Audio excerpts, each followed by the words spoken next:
and all went to be enrolled, each to his own city. When the emperor spoke, people obeyed. From Rome, Caesar Augustus ruled a vast empire.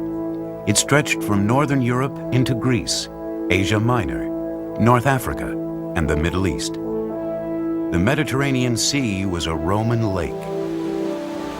On its eastern shore was the tiny land of Palestine. The ancient Greeks coined its name from the Philistines who once lived along the coast. Small as it was, Palestine was a strategic corridor between major political powers. All who sought to build empires had conquered and subdued this land. Assyrians, Babylonians, Persians, Alexander the Great, the Ptolemies of Egypt, the Seleucids of Syria. For more than 1,000 years, the land promised by God to the people of Israel had been a battleground. Now it was ruled by Rome. The mighty empire built by Caesar Augustus was financed by the most sophisticated system of taxation the world had ever seen.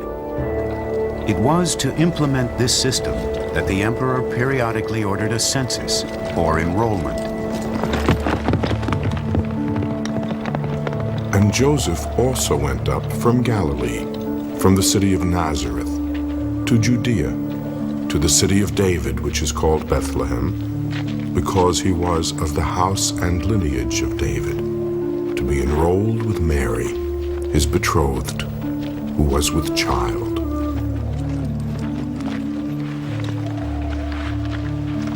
The 5-day trip from the village of Nazareth could not have been easy for Mary. And everyone had their tasks to do in keeping the family going.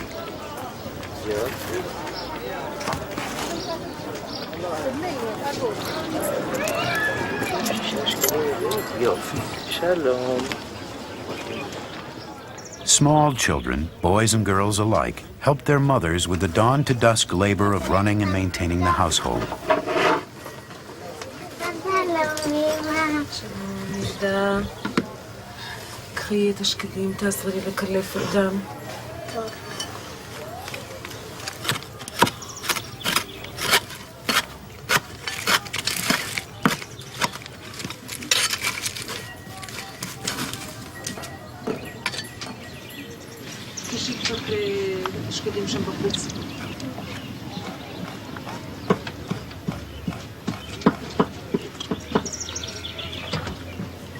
The kitchen was a portable clay oven, some pottery and utensils. People worked outdoors as much as they could.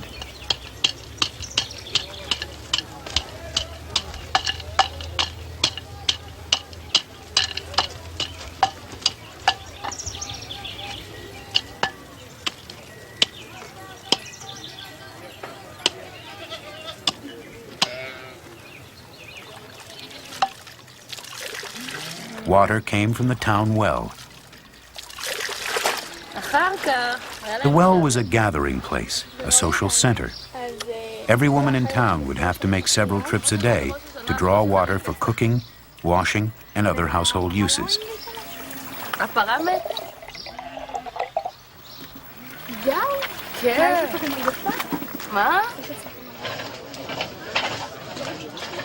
As soon as a boy was old enough, he would begin learning his father's trade. Nazareth was known as a village of carpenters. Joseph was one of many who practiced this highly respected trade. The bow drill was just one of the tools that the craftsman had to master.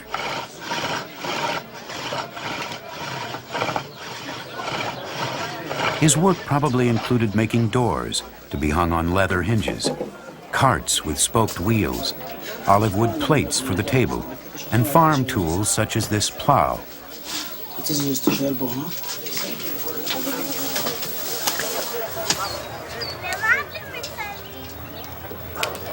The carpenter brought the plow to the village blacksmith to be finished.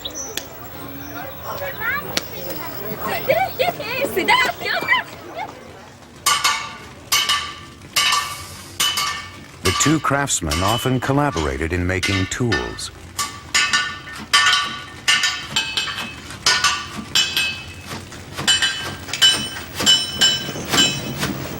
While an apprentice kept the fire burning in the forge, the smith would shape the plowshare.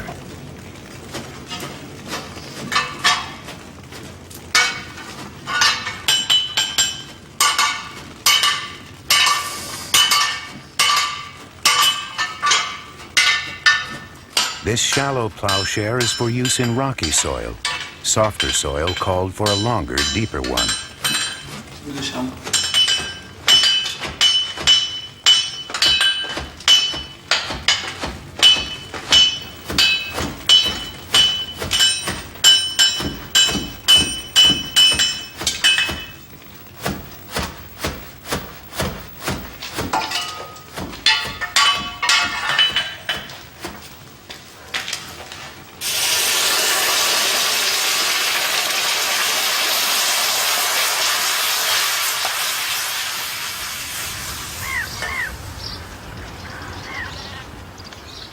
Women ground grain by hand, prepared the dough, and let it rise for the family's daily bread. Some baking was done in small clay ovens, but a village the size of Nazareth probably boasted a community oven where women brought the loaves to be baked.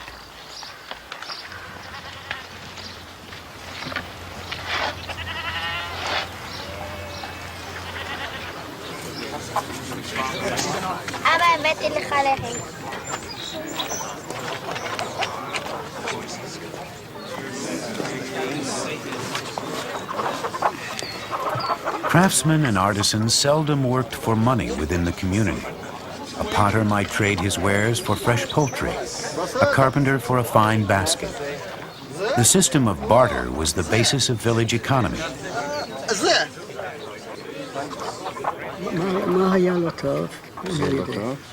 It was the village scribe's job to keep track of long-term or complicated transactions. He was a specialist in the art of reading and writing. He wrote letters for people, set down marriage contracts, bills of sale, anything that needed to be recorded. And it was from such a man that Jesus would have learned to read and write. יש קצת כסף. אני צריך 4 שקלים. עכשיו? כן. בסדר. בוודאי. בסדר.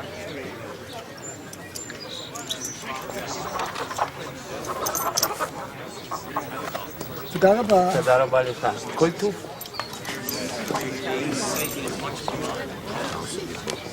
Abraham.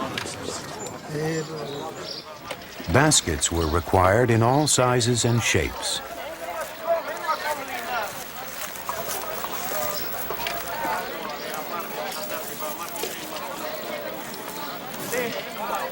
Some were woven from reeds, others from strands that grow between clusters of dates on the palm tree.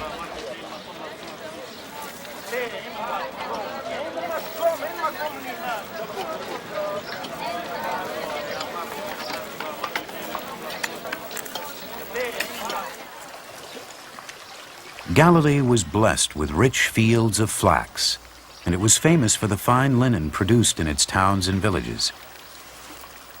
Short fibers were spun into yarn and rough thread, long fibers into fine thread. The finest was used to make white linen tunics for the temple priests.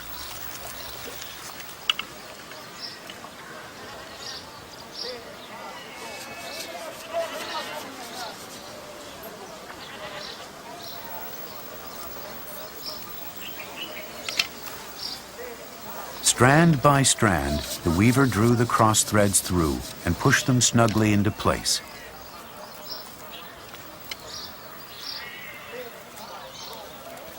The vertical threads were kept taut by clay weights. The clay came from the earth around the village.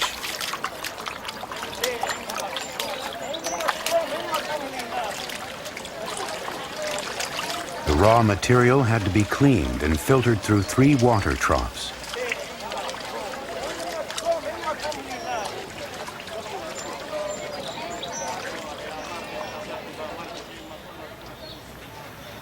The pure clay would be hung out to drain. Then the potter would shape it into oil lamps, jugs, cooking pots, bowls, amphoras for holding wine.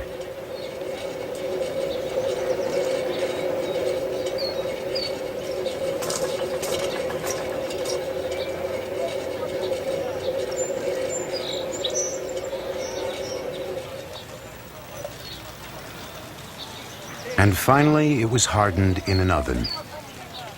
Most of the potter's work was plain and utilitarian, simple utensils to serve everyday needs.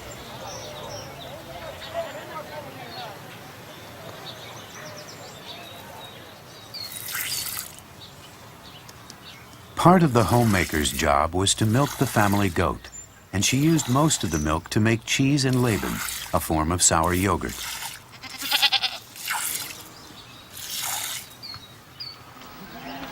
The milk fermented into Laban in a goatskin bag. She kept it rocking while the liquid drained from the curd.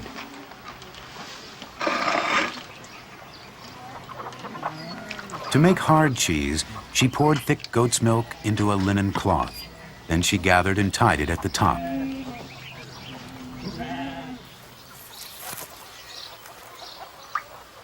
When the watery whey had drained off, the rich curd would be left for family meals.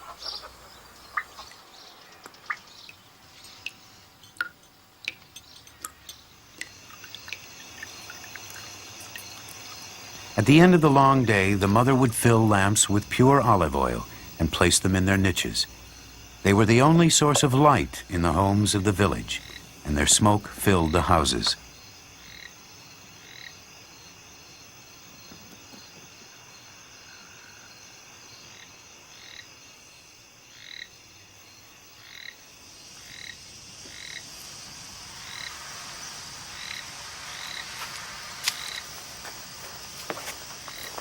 In warm weather, the people of the village preferred to take their meals on the roofs of their houses.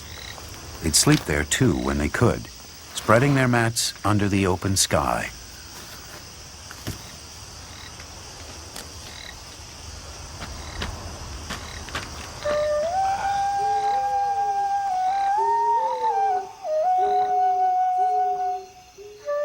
From early childhood, Jesus would have learned the Torah, the 5 books of Moses: Genesis, Exodus, Leviticus, Numbers, and Deuteronomy.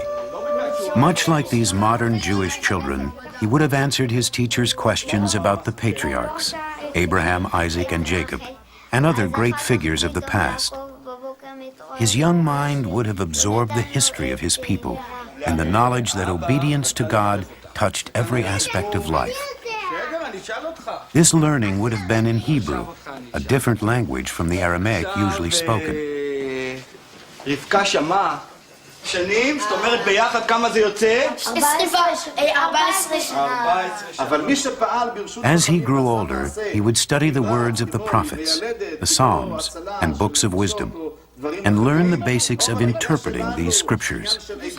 In his teens, he might have dealt with questions of the oral law, the ongoing interpretations of the Torah's unchanging laws as they applied to changing day-to-day realities. Sages argued such points as these students are studying from an ancient text.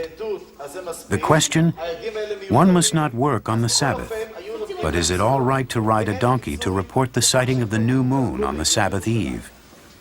Such a sighting established the beginning of a new month, and on a cloudy night, only a few might see it.